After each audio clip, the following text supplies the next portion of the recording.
साधकों, आपको नमस्कार। आज बहुत शुभ दिन है। आप सबको स्वामी भारती कृष्णा तीरथ जी महाराज के जन्मदिन की बधाई। आज हम सब वैदिक गणित को पढ़ना, पढ़ाना, समझना, समझाना प्रारंभ कर सकते हैं। स्वामी जी ने हमें जो दिशा निर्देश दिया उसके अनुसार चलना ही हमारा कर्तव्य है। स्वामी जी की पुस्तक को गीता स्वरूप मानकर पढ़ना चाहिए। वैदिक गणित सूत्र और उपसूत्रों को वैदिक प्रार्थना माननी चाहिए। वैदिक गणित की प्रार्थना है, हमें ये सूत्र कंठस्थ होने चाहिए। हमारे गणित की कक्षा का प्रारंभ इस प्रार्थना से होना चाहिए और कक्षा का समाप्ति भी वैदिक गणित सूत्रों की प्रार्थना से होनी चाहिए। सूत्र में कंठस्थ हों, ये प्रारंभिक आदेश है। गणित सूत्र अपने आप में पूर्ण है, संपूर्ण है, पूरा विद्या क्षेत्र है। गणित सूत्र अपने आप में ऐसे मूल्यों को सन्निहित किए हुए हैं कि इनके अनुसार चलने पर हम वेद की शरण में पहुंच सकते हैं, वेद क्षेत्र में पहुंचा जा सकता है। ये वैदिक विद्या विधाओं का विधान है। वैदिक गणित के आधार पर ही ये प्राप्ति की जा सकती है। तो आइए हम देखें कि ये गणित सूत्र किस तरह से हमारे को क्रम अनुसार इस क्षेत्र में पहुंचाएंगे। वेद की विद्या श्री ओम की विद्या है। श्री ओम से ही हमें प्रारंभ करना चाहिए और गणित सूत्र को सूत्रों के क्रम अनुसार प्रथम सूत्र एका अधिकेन पूर्वेन के प्रथम शब्द एकाधिकेन के प्रथम वर्ण ए से प्रारंभ करना होगा। ये प्रथम वर्ण जो है ये छठा स्वर है, ये वर्ण है, ये मातृका है। इसलिए इसको योग निष्ठा के अनुसार 6 स्पेस मानकर और सांख्या निष्ठा के अनुसार 6 अंक मानकर प्रारंभ करना होगा। ये विद्या को 6 अंक की विद्या कह सकते हैं, 6 स्पेस की विद्या कह सकते हैं। 6 सूर्य अंक है, इसलिए इसको सूर्य की विद्या कह सकते हैं। सूर्य विष्णु लोक है, इसलिए इसे विष्णु लोक की विद्या कह सकते हैं। विष्णु इसके देवता हैं, इसलिए ये विष्णु विद्या क्षेत्र कह सकते हैं। ये विष्णु विद्या क्षेत्र से पहुंचने के लिए हमारे को गणित सूत्रों के आश्रित होना होगा। अब सर्वप्रथम आइए हम 6 अंक की विशेषताओं को जानें। हमने देखा कि ये सूर्य अंक है, हमने देखा ये विष्णु लोक का अंक है। पर 6 अंक को अगर हम देखें तो ये अब 1, 2 और 3 इन 3 प्रॉपर डिवाइजर्स वाला अंक है। 1, 2 और 3 को योग 6 बनाता है, इसलिए ये परफेक्ट नंबर है। और 6 फर्स्ट परफेक्ट नंबर है और इसकी यूनिकनेस ये है कि 1 जमा 2 जमा 3 6 है, तो 1 गुणा 2 गुणा 3 भी 6 है। तो ये 6 अकेला परफेक्ट नंबर है, पहला परफेक्ट नंबर है जिसमें प्रॉपर डिवाइजर्स की योग और प्रॉपर डिवाइजर्स का मल्टीप्लिकेशन बराबर है। दूसरा परफेक्ट नंबर 28 है, ये ब्रह्म अंक है। जब हम दिव्य अंक व्यवस्था में जाएंगे तो ब्रह्म शब्द की मूल्यांकन मूल्य 28 होगा। तो 6 अंक जो सूर्य का अंक है, जो सूर्य लोक है, जो विष्णु लोक है, वहाँ से 28 जो कि ब्रह्म अंक है, जो कि सेकंड परफेक्ट नंबर है। तो सूर्य लोक से ब्रह्मलोक तक पहुँचना, सौर मंडल से ब्रह्मांड तक जाना, ये सौर मंडल और हमारा ब्रह्मांड किस तरीके से वैदिक गणित के मूल्यों के अनुसार विधि विधान विदित हुआ है, ये जानना हो तो हमें वैदिक गणित के सूत्रों में जाना होगा। 6 हमारा प्रथम परफेक्ट नंबर है, 28 हमारे पास दूसरा परफेक्ट नंबर है। ये परफेक्ट नंबर के प्रॉपर डिवाइजर्स 3 हैं, दूसरे के प्रॉपर डिवाइजर्स 5 हैं, 1 2 3 4 7 और 14 हैं। यहाँ देखेंगे कि इसके प्रॉपर डिवाइजर्स 3 हैं और सबसे बड़ा प्राइम डिवाइज़र जो है वो भी 3 है। यहाँ पर जो प्रॉपर डिवाइज़र्स हैं वो 5 हैं और सबसे बड़ा जो प्राइम प्रॉपर डिवाइज़र्स है वो 7 है। ये व्यवस्था हमारे को आगे तीसरे परफेक्ट नंबर 496 जिसके प्रॉपर डिवाइजर्स 9 हैं, 1 2 4 8 16 31 62 124 248। तो ये 9 प्रॉपर डिवाइजर्स हैं और इसमें सबसे बड़ा प्राइम डिवाइज़र जो है वो 31 है। यहाँ हम अगर रुक कर देखें तो 6 सूर्य का अंक है, 28 ब्रह्म अंक है और 496 ये विष्णु का वाहन है, ये गरुड़ है। ये अंक व्यवस्था 4, ये दिव्य अंक व्यवस्था 9, ये दिव्य अंक व्यवस्था 6। तो ये विधि विधान, ये विधा, ये विद्या क्षेत्र हमें सूर्य से ब्रह्म तक और ब्रह्म से विष्णु वाहन से अनंत की ओर ले जा रहा है। ये अनंत विद्या क्षेत्र है।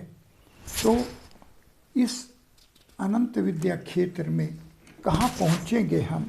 तो ये 6 अंक, ये 28 496 और आगे हमारे पास होगा 8128।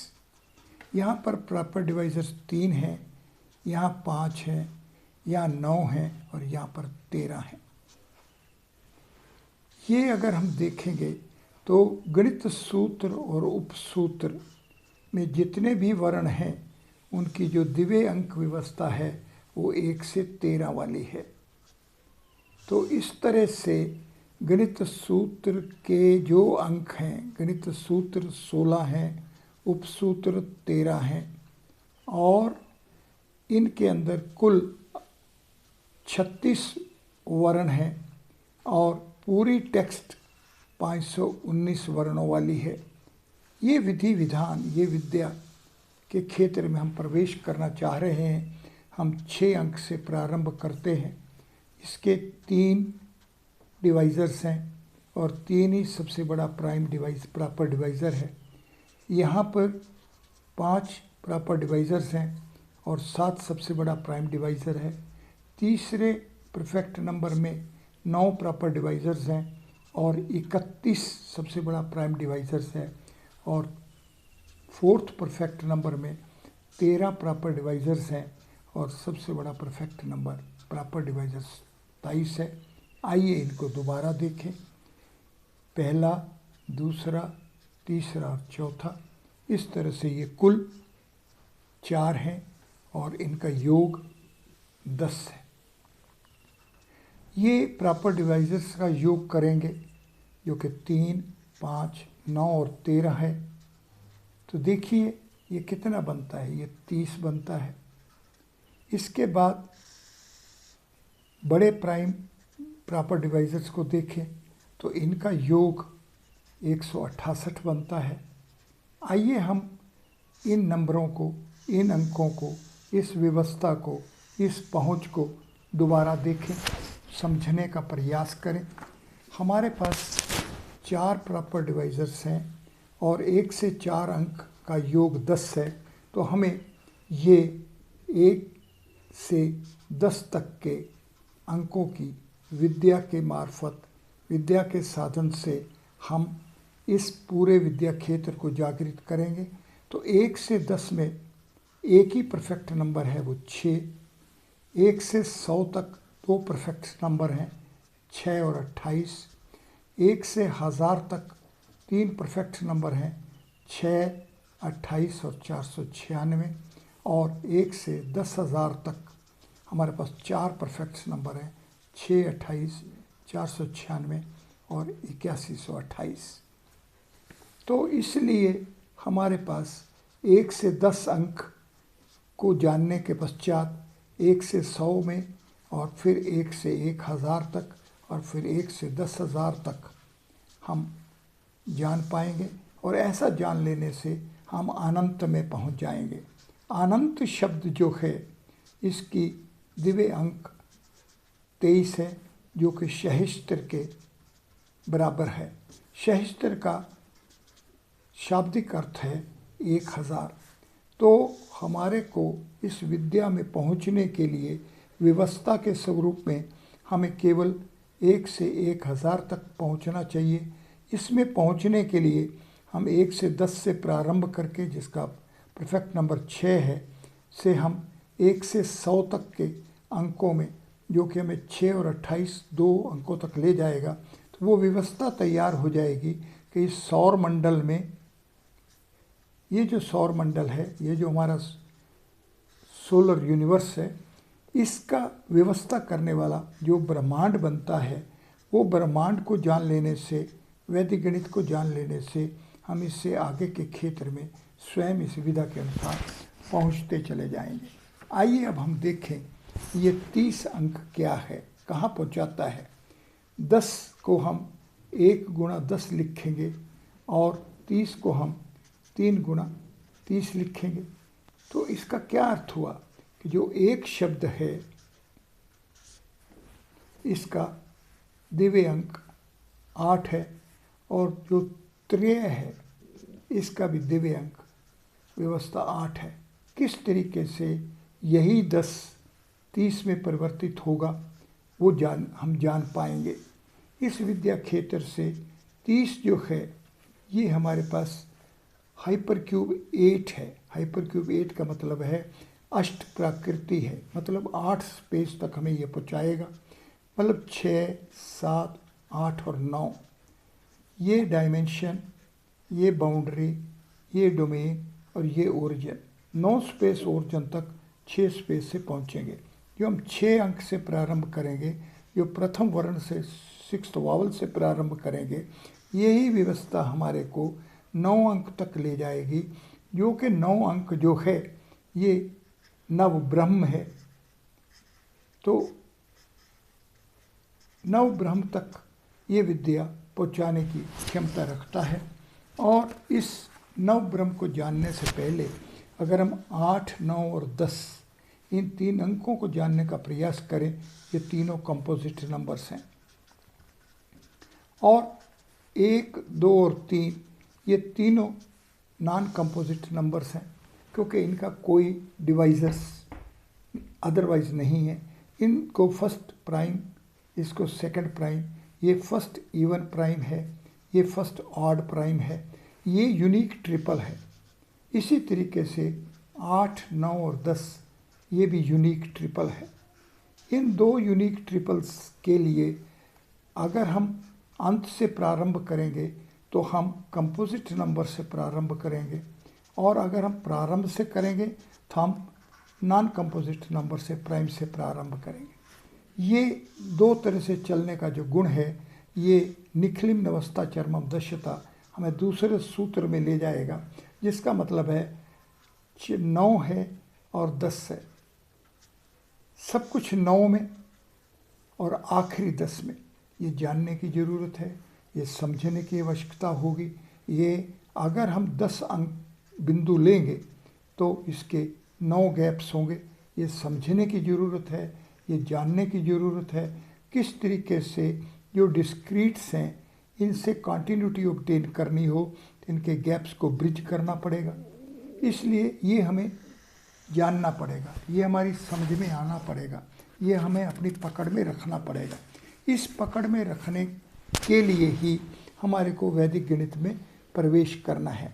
तो आइए हम देखें कि अगर एकाधिकेन पूर्वेन के पहले सूत्र के पहले शब्द एकाधिकेन को देखें तो इसका पहला वर्ण और इसके बाद दूसरा वर्ण, ये पहला वर्ण छठा स्वर है और ये का ब्रह्मा है जो कि चतुर्मुखी है।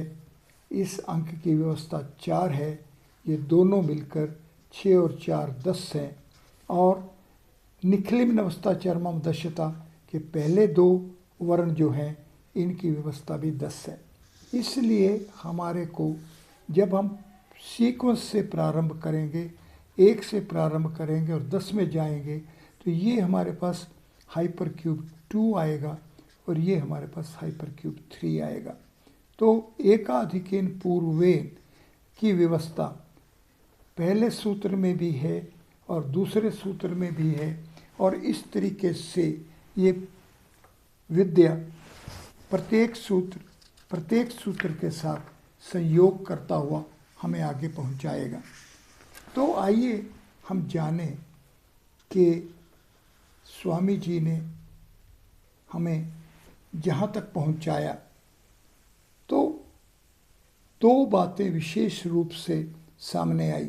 एक तो जो मॉडर्न माइंड था, जो मॉडर्न मैथमेटिक्स है, जो मॉडर्न लॉजिक है, वो इस तरह का है कि वो बुद्धि का जो क्षेत्र जागृत करता है, उसमें जो लॉजिक आता है, उसमें जो तर्क बनता है, वो तर्क हमें वैदिक गणित तक नहीं पहुंचा सकता। इसी कारण से जो पाश्चात्य वैज्ञानिक गणितज्ञ जो मॉडर्न माइंड की अप्रोच मॉडर्न लॉजिक से पहुँचे, वो गणित सूत्रों से कुछ भी प्राप्त नहीं कर पाए और उनको कोई सेंस नहीं देखी। वो नॉनसेंस तक कहने के लिए उतावले हो गए और उनको कुछ भी प्राप्त नहीं हुआ। तो स्वामी जी ने वैदिक विधा से मेडिटेशन के माध्यम से प्रवेश किया और इसके अंदर जो गणित है उसको जागृत करके उदाहरणों सहित हमें दिया। तो पहली बात जानने वाली ये है कि जो साधक वैदिक गणित क्षेत्र में प्रवेश करना चाहते हैं उनको वैदिक विधि से ही जाना होगा, और वो विधि क्या है? वो है मेडिटेशन। अगर आप मेडिटेशन कर सकते हैं, मेडिटेशन के माध्यम से जाना चाहते हैं, तो ही आप अपने बुद्धि के क्षेत्र को जागृत कर सकते हैं, तेजोमय कर सकते हैं, अन्यथा नहीं कर सकते। इसलिए पहली बात स्वामी जी की मानने वाली जो हमारे पास है कि हमें इस सूत्रों को, इन सूत्रों के अनुसार, वैदिक विधा के अनुसार, वैदिक रीति के अनुसार, वैदिक प्रक्रिया के अनुसार मेडिटेशन के माध्यम से अप्रोच करना होगा। दूसरी बात जो स्वामी जी ने स्पष्ट रूप से बताई कि अगर हमें 5x5 केवल इतने तक कंठस्थ कर ले, इसको स्मृति में रख ले, तो इसके पश्चात पूरा क्षेत्र जागृत किया जा सकता है। ये 2 बातें हमें अपनानी होंगी। ये 2 बातें अपना लेने के पश्चात हम वैदिक गणित के क्षेत्र में प्रवेश कर पाएंगे। और अगर हम वैदिक गणित के क्षेत्र में प्रवेश करना चाहेंगे तो हमें क्या करना होगा? सबसे पहले वर्णमाला को जानना होगा, क्योंकि ये शब्द एका अधिकेन जैसे शब्द, कुल ऐसे 46 शब्द हैं। इन शब्दों को जानना होगा। उसके पश्चात हमें इनकी दिव्य अंक व्यवस्था जाननी होगी। दिव्य अंक व्यवस्था का जानने से हम पाएंगे कि ये हमें 6, 4, 2, 7, 2, 4, 6, 8 और 1, ये इसकी ट्रांसलेशन हो जाएगी इस टेक्स्ट की। और इस टेक्स्ट की ट्रांसलेशन के पश्चात हमें इसका स्थापत्य ज्योमेट्रिक फॉर्मेट जानने होंगे। तो ये हमारे को 6 space, 4 space, 2 space, 7 space, 2 space, 4 space, 6 space, 8 space और 1 स्पेस में पहुंचा देगा। ये ट्रांसलेशन होने के पश्चात हमें इसको योग में जाना होगा। इसमें हमें बॉडीज़ में जाना होगा। तो ये हाइपर क्यूब 6 होगा, hyper cube 4, hyper cube 2, hyper cube 7, hyper cube 2, hyper cube 4, hyper cube 6, hyper cube 8 और हाइपर क्यूब 1। ये हमें ट्रांसलेट करने के पश्चात हमें ब्रह्मा जी के लोक में दूसरे अंक में जाने के लिए हमें 4 स्पेस के माध्यम से जाने के कारण, 4 अंक की विधा में जाने के कारण हमें 2 × 2 और 2 × 2 और -2 × -2 सभी 4 पहुंचते हैं। इसको विशेष रूप से जानना होगा। और ऐसा जानने के पश्चात हमारे को ये जो फुल यूनिट वाले हाइपर क्यूब्स हैं और हाफ यूनिट वाले हाइपर क्यूब्स में पहुंचना होगा। ये फुल यूनिट से हाफ यूनिट में जब कन्वर्ट कर लेंगे तो हम इसको उपयोग में ला पाएंगे। आइए देखें कि जब हम इन अंकों का ग्राफ बनाते हैं तो ये 6, 4, 2, 7, 2, 4, 6, 8 और 1, इसको देखिए ये पैराबोलिक है। अगर अब इन अंकों को, पहले 3 अंकों को योग करें तो ये 12 है जो कि ऋषि के बराबर है। ऋषि शब्द के दिव्य अंक व्यवस्था 12 है। अगर हम पहले 4 करें तो ये 19 है। तो ये हमारे पास छंद के शब्द के हैं। अगर हम 1, 8, 6 करें तो ये 15, ये स्वर के अनुसार है। और अगर हम इसको दोनों तरफ से निखिल व्यवस्था चर्म दोनों दिशाओं से जाएं तो यहाँ पर 7, इधर से भी 7, ये 26 होगा जो कि देवता के अनुसार है। अगर हम ऋषि, देवता, छंद, स्वर का गणित का आधार गणित सूत्र 1 में पा लेंगे, अगर हम इसके समांतर हो जाएंगे तो हम वेद में प्रवेश करेंगे। वेद के ऋचा जिसका के दिव्य अंक 8 है जो कि 1 के बराबर है। तो हम अगर एक किसी भी ऋचा तक जाना है तो हमें उसका ऋषि जानना होगा, उसका देवता जानना होगा, उसका छंद जानना होगा, उसका स्वर जानना होगा। तो ये सब चीज़ें जानने के पश्चात ही हम वेद में प्रवेश कर पाएंगे। तो वेद में प्रवेश करने के लिए हमें गणित सूत्रों को सही रूप से अपनाना होगा। अगर गणित सूत्रों को हम सही रूप में अपना लें तो हम इनके आश्रय पर, इस गणित के आधार पर हम वेद में प्रवेश करेंगे। तो हमारा वैदिक गणित के विद्यार्थियों का संकल्प क्या है, हमारी वैदिक गणित के विद्यार्थियों की जिज्ञासा क्या है, हम वैदिक गणित के साधक क्या साधना करना चाहते हैं, हम वैदिक गणित के साधक क्या प्राप्त करना चाहते हैं, हम इसको जानने के लिए तो हमें अपने आप से प्रश्न पूछना होगा कि हम अपने शरीर के बारे में क्या जानते हैं। ये शरीर जो है ये 14 अंक दिव्य अंक वाला शब्द है। 14 अंक 2 + 3 + 4 + 5, ये हाइपर क्यूब 4 है। हाइपर क्यूब 4 स्पेस है। इसका देवता ब्रह्मा है। तो अगर हम ब्रह्मा के बारे में नहीं जानते तो हम अपने शरीर के बारे में नहीं जानते और अगर हम अपने शरीर के बारे में ही नहीं जानते तो मान लीजिए कि हम कुछ भी नहीं जानते। इसलिए साधकों, हमें जैसा कि स्वामी भारती कृष्णा तीर्था जी महाराज ने निर्देश दिया है, बताया है, समझाया है, हमारे समक्ष रखा है, उसके अनुसार ही हम अपने आप को उसी पथ पर ले चलें, उसी प्रक्रिया के अनुसार इस क्षेत्र में प्रवेश करें और स्वामी जी ने जहाँ तक पहुँचाया है उससे आगे हम एक एक कदम से क्रमानुसार पहुँचे।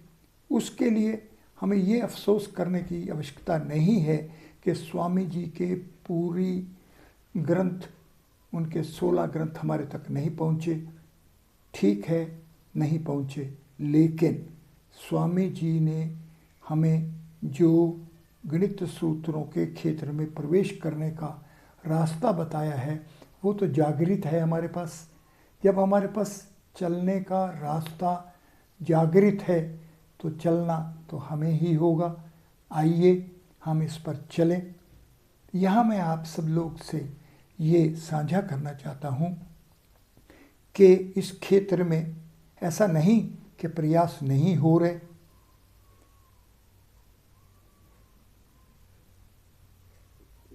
दो प्रयासों का आपके समक्ष में रखना चाहूँगा। पहला, एक क्रॉनिंग जेम पुस्तक विलियम जी ने लिखी है।